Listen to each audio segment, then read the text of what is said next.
Hello, I'm Julia Barnickle. I help people invite greater ease and flow into everyday life. Today I want to talk about 3 of the key points, the key ideas in the book The Art of Possibility by Rosamund Zander and Benjamin Zander. And I read the book about 15 years ago because it was on the recommended reading list for the coaching course I was on. And I've been reading it again more recently because a friend mentioned it on social media, and I thought, yes, good idea.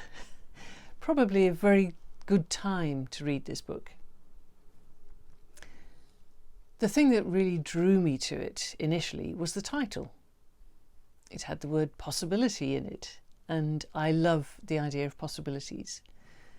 In my own life, I have had so many serendipitous opportunities that have enabled me to do things like go to university or discover a career that I hadn't even imagined before. I didn't know it existed. And I had a great time in that career. So I'm a great believer in possibility. And I have to say, I've tried recording this film several times, and I keep fluffing my words or making mistakes or getting confused. And I realised that perhaps the third point I was going to make should really be the first point. And it's what the book refers to as rule number 6. Don't take yourself so seriously. So I'm going to try and lighten up talking about this book. I might fluff my words, I might make mistakes, I might get confused, but that's all par for the course. Hopefully I'll get through it. So, as I say, don't take yourself so seriously is one of the key messages. And it's something that, again, has been key in my life. I can remember one particular time when I was working on a project with one of our offices in New Zealand, this was. And I was working with one particular person for most of the time. And we were in an office at the end of a long corridor, and everybody else was in an open plan office at the other end of the corridor. So the 2 of us were working away, but the whole time we were just laughing. And I was convinced that the people in the open plan office were probably thinking, oh, they're not working, are they? They can't be. They're laughing all the time. And I was a bit concerned about that. But then I had the opportunity to work with one of the other people in the office.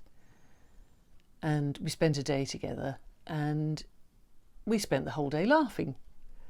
And I said to her, I bet when you were out in the other office, you were thinking that we weren't getting anything done in here. And she said, yeah, it did cross our minds. She said, but now I can see that you are getting stuff done, but you're just making it fun. So that's how I manage not to take myself too seriously. I always try to not exactly make a joke out of things, but I always want to enjoy what I'm doing. And I find if you're working with other people, if you can make the work enjoyable, then everybody works better. I mean, recently I've been watching reruns of a programme on television called Barnwood Builders, and they take down old barns and log houses, log huts, or I don't know what you call them actually, that were built in the late 1800s, early 1900s, and they repurpose them as people's houses, people's homes. So it's it's hard work taking these things down and rebuilding them. But they seem to have such a good time. They're always joking and laughing and making fun of each other. And it's a great team spirit. So I really enjoy watching that. And I tend to start my day watching an episode of that, even though I've watched them many, many times already. It's just such a good vibe at the start of the day. So, as I say, that's rule number 6. Don't take yourself so seriously. And the reason why that's important is because the book actually starts by describing 2 different worlds. The real world as we see it, and a universe of possibility. And in the real world, we have a tendency to see everybody else as a competitor, because we have a fear that there's not enough of everything to go round, not enough jobs, not enough money, not enough food. So, as I say, we see ourselves as competing with everybody. And in fact, we had an example of that fairly recently, where people were hoarding, panic buying and hoarding toilet paper, of all things, because there was a fear that there wouldn't be enough to go round. It's a scarcity mentality. And the authors make it very clear that scarcity mentality and real scarcity are 2 different things. Some people have a scarcity mentality even if they have tons of money and a big house and everything they could possibly want. They still feel they have to kind of keep grabbing whatever they can because they have this fear that there's not enough. In the universe of possibility, on the other hand, there is more than enough of everything, and we don't need to fight each other to get what we want or get what we need. So we can actually afford to see other people as collaborators, people we can work together with rather than competing with. So this means that whether we're an official team or an unofficial team, we can work together with people. And again, I've had experience of this in my career in information technology. A lot of the time I was in a team of 1, just me. And some of the time I was in a larger team, I was managing a larger team. But even when I was in a team of 1, I managed to work with other people because I realised that although as an introvert, I have to admit it's quite nice working in a team of 1 because you don't have to deal with people. There is a limit to how much you can achieve as a team of 1. And by achievement, I don't mean,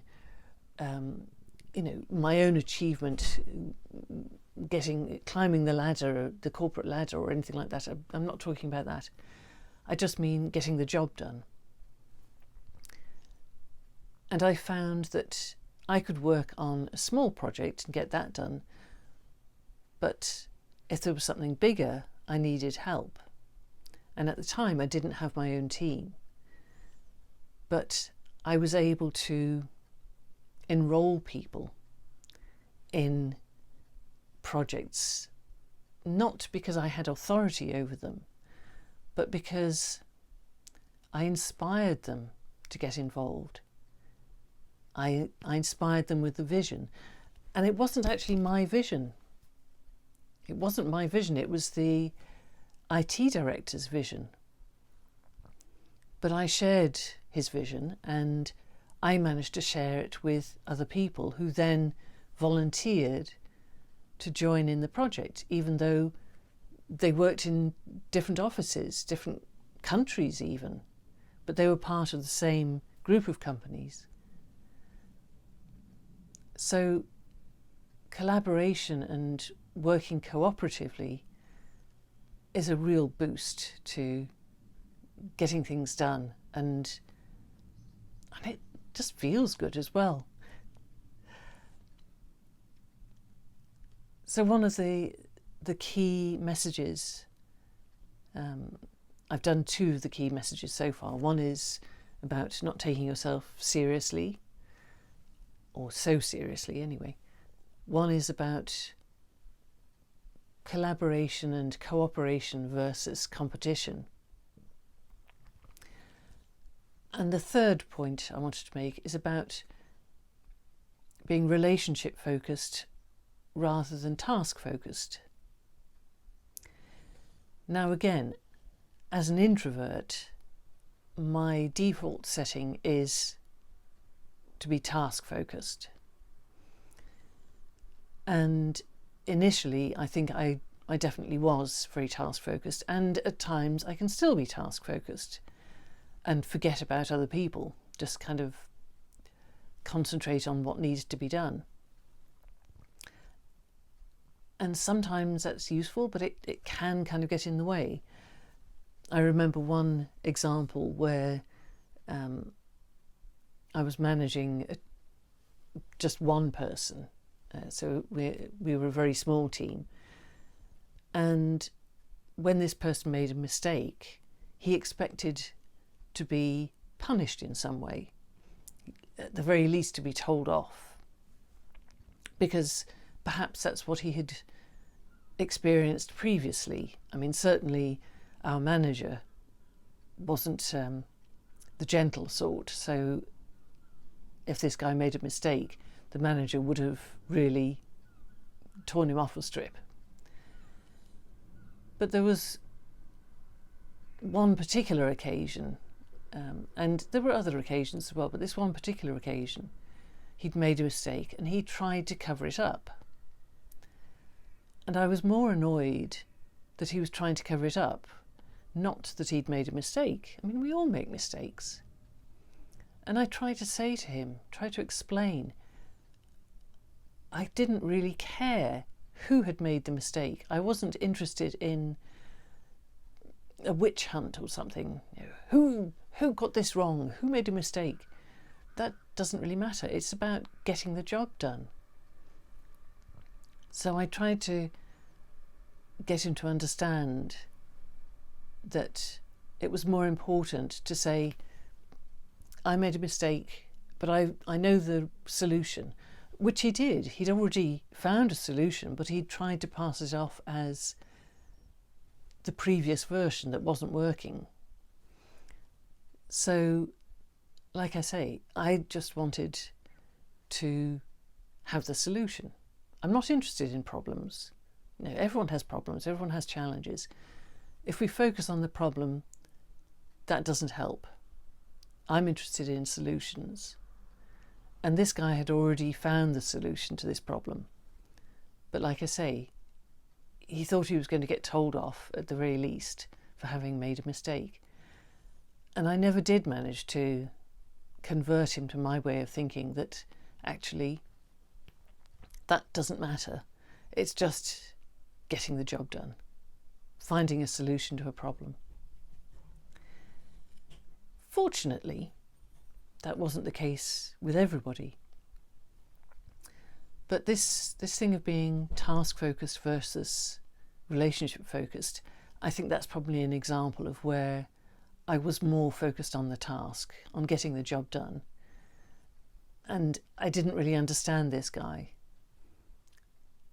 I might not have had enough time to understand him. I think he was already pretty set in his ways, and by that I mean, you know, he had decided that if he made a mistake, it was a bad thing and he was going to get punished. Whereas for me, making a mistake shows that you're trying something, and trying something new, perhaps. And yes, as I say, we all make mistakes. But at least if you can get out of the little hole that you've made for yourself by making a mistake, then that's the important part. So when I talk about task focus versus relationship focus, I'm reminded of something a friend said to me once. She said that she, as an introvert, was more task focused, whereas I seem to be more relationship focused, because when I sent her an email, it always started off with, "Hi, how are you? I hope you're having a nice time. The sun's shining here today," etc., etc. Sort of chatty stuff. Small talk, which I know we introverts really can't handle. We just want to get to the job in hand. So in my emails, I would start off with a little chatty bit, and then I would go on to the main point of the email. And I had to admit to her, what she didn't realise was, when I write an email, the first thing I do is write the task bit, the thing, the job that needs to be done, or the question I have to ask, or whatever. And then after I've done all of that, I go back to the beginning and I put in the chatty bit. Because I know that relationship building is important. The reason I do it the other way round in an email, and I still do this, is so I won't forget what I want to say, because I'm not very good on detail. So it's about understanding yourself, really. When I used to do exams at school or at university, if there were things like history, or if there was anything where you had to know details and facts and dates and people's names and stuff, before the exam I used to make a list. I used to just cram all this stuff into my head, and I made a list and then just kind of repeated it over and over and over again. And when I got into the exam room and they said, "You may now turn over your papers," I didn't do that. The first thing I did was I got a piece of scrap paper and wrote down everything I could remember from this list, all the stuff I'd crammed into my short-term memory, because I knew that as soon as I turned over the exam paper, all of those things that I'd been cramming would just fly out of the window. So it's just finding ways of working with my own limitations, I guess. So I'm a lot more relationship focused now than I used to be. But I am still quite task focused. But I was just remembering one job I had where I didn't get told off exactly, but the department manager asked my manager whether he thought I talked too much. And my manager told me, because we got on well. So I was due to have a meeting with the department manager. And I went in there and I said, "If you have anything to ask about me, then ask me, don't ask somebody else." And I explained what I was talking about, because he was a bit surprised, I suppose, by my my first words as I stepped into the room. So I said, "If you want to find out if I talk too much, then ask me." So he said, "Okay, do you think you talk too much?" And I said, "It's called relationship building." And he said, because I'd been talking with people in my team and the clients that I was working with, and again, laughing a lot. So he said, after I told him it was relationship building, he said, "Well, couldn't you do that in your own time, though?" And I said, "No, I don't want to socialise with these people. I just want to have a good working relationship with them." And he didn't really have anything to say about that. And it might sound a bit harsh, but it's very true. I mean, as an introvert, I want to have a good working relationship with the people I'm working with. And for me, that involves having a good time as well, laughing and joking. And then when it's my time, I just want to go home. Or what I used to do in the lunch hour, for example, rather than joining everybody in the pub, I don't know if they went every day, but they certainly went on Fridays, I used to go to the river, and I didn't jump in, although sometimes I might have felt like it, but I would take a book to read, or I would just sit there and watch the birds flying past, or the river flowing, or whatever, because I needed to get away from people. And this is what being an introvert is all about, really. It's what it's like. It's not that we don't like people. It's just that being involved with people, or talking with people, or working with people is tiring. It's draining. So we need time to ourselves to recover from that. But that doesn't mean that we can't have a good relationship with people when we're working with them. So, like I say, that's one of the key things. I'm just looking at my notes. I've got notes over there. Just trying to remind myself. Like I say, I'm not very good at detail. I'm not very good at remembering things that I'm supposed to say or that I'm supposed to do unless I write them down. So I have a note over there, which is pinned to the curtains with a list of things. And fortunately, I'm long-sighted.